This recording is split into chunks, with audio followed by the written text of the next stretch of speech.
Hello and welcome back here to TalkFCB, and thank goodness that the international break is almost over. It's been a long week, 2 weeks until the La Liga returns again, and it has just been such a long week. We've all been sitting around watching the international matches. You may well support the country you're from, but it's never quite the same. I mean, we all enjoyed the World Cup, but it's always nice to have club football on the team that you want to watch, and La Liga is back this weekend, and here we have the Madrid Derby podcast, and it is an absolutely massive game at the Bernabeu on Saturday night, because it is two sides who have started the season in rather laboured fashion. Real Madrid, of course, lost in their last game against Real Sociedad, a very, very shock defeat at the Anoeta.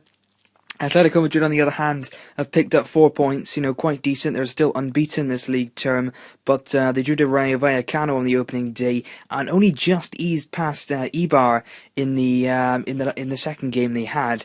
And it's been quite a stuttering start from both of them, and I think that's why it's such a big game. The fact that the winner of this match will take good confidence, they'll take a bit of the pressure off themselves. The momentum you'll get from winning a Madrid derby anyway is very, very big, and certainly this one will have a lot more taste than usual. Of course, you saw a few weeks ago the Spanish Super Cup, that went Atletico Madrid's way. Goal from Mario Mandzukic in the second half deciding the tie. Looks like he'll be fit to face Real Madrid at the Bernabeu. There could also be a start for Alassio Cerci, who was brought in from Serie A in the last day of the transfer window, deadline day signing for Atletico Madrid. And there was a deadline day signing for Real Madrid as well. It wasn't Radamel Falcao, but it was Javier Hernandez, better known as Chicharito, from Manchester United. He's come in on loan to play a sort of backup role to Karim Benzema. No doubt that he'll be starting from the bench, but he could have an impact if he's brought on later on in the game. If the game is stretched, he can certainly make an impact with his pace. In front of goal as well, he can finish. He's good around the box. He's certainly a box player. He's not going to do an awful lot apart from outside the box. He's not going to be running around. He does have good work rate, though. He will work hard for the team, and I think he will fit in quite well at Real Madrid. A decent signing.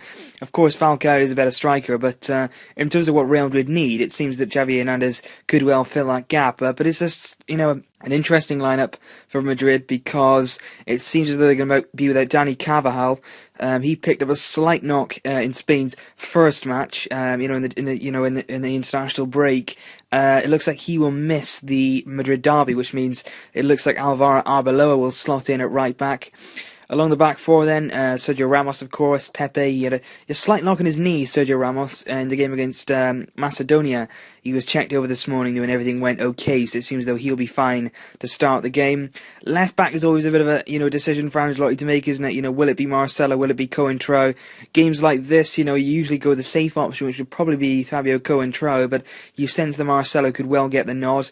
He's still not international duty, actually, and Brazil don't play till later on tonight, which means that maybe Coentrao could be given the opportunity, given that, Marcelo won't be back in brilliant time.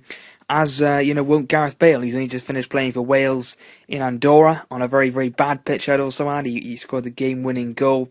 He got a brace tonight, and a good performance from him. He'll start probably, despite, again, not having much time to recover. Casillas is expected to start in goal, despite, a few people pointing the finger at him after the loss at Real Sociedad, but for me it was a bit more than just goalkeeping errors, which saw them concede 4 goals at the Anoeta. In terms of midfield is the problem I have with Real Madrid at the moment. Defensive midfield, of course, Xabi Alonso sold, so then it looked as though the baton could be passed over to Sami Khedira.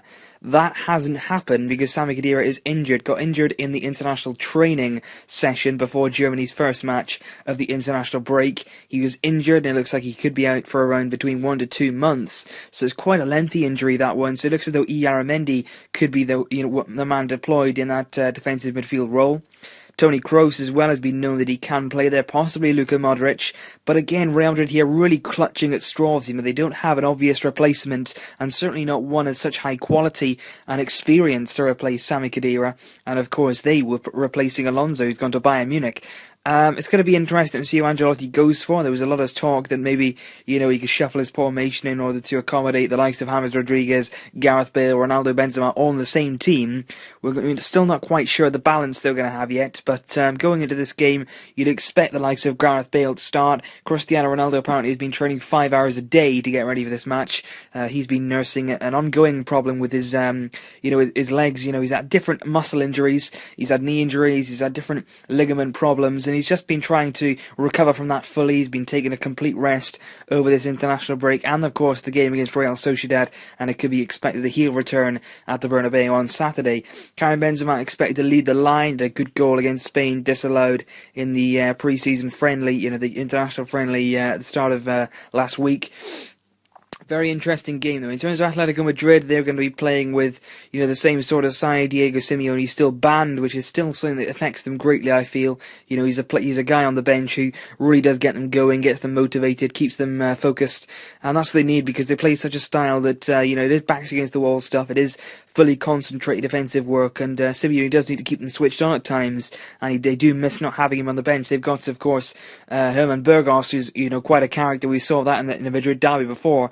Be interesting to see what his behaviour is like back at the Bernabeu. But in terms of their side, they're going to be starting again, with the same sort of back four, Miranda, Godin. Sequeira started pretty well, left back position. We've seen Ansaldi play there, but he's a bit, suspect for pace. If you've got a pacey winger like Gareth Bale, for instance, he will be known to get inside Ansaldi. So it looks as though Sequeira will get the nod if he's fit. Right back, of course, Juan Fran. Giano Black is still injured, so Moya will get the nod between the sticks. In midfield, Diego Simeone seems quite prone to go with Mario Suarez of late, with Gavi, of course, Koke as well. And then it's all about the strikers and the attacking players. Antoine Griezmann yet to set the world alight since his big move from Real Sociedad.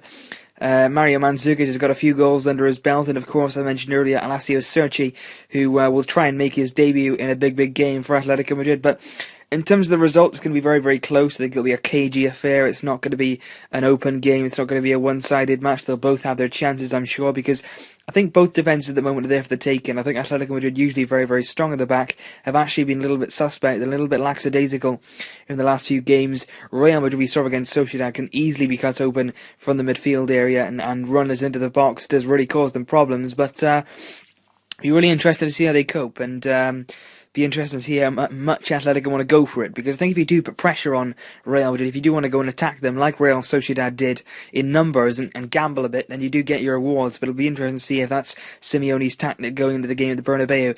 I think I'm going to go with a draw. It sounds as though it's always, a cliche, a big game, a draw, but I just think that, both sides really need to win this. They're both very hungry for it. It's a very high tempo game. The climax is always there. Everyone's very animated. Lots of fouls, lots of controversy.